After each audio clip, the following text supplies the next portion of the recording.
大話山聰唔排除同超雲有發展。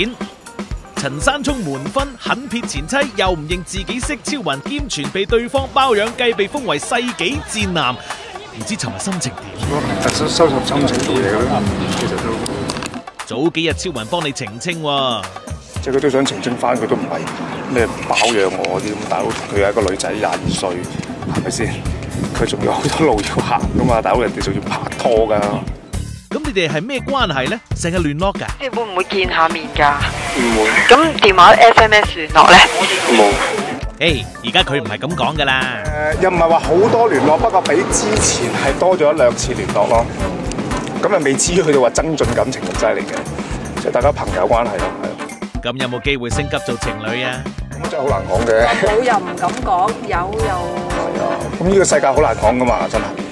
咪講咁多住，最緊要係佢係咪你杯茶先？咁我咁多女仔嘅朋友，個個都係對象，係咯，暫時唔會咯。暫時，超雲都係咁講喎，你哋真係夾嘅啫。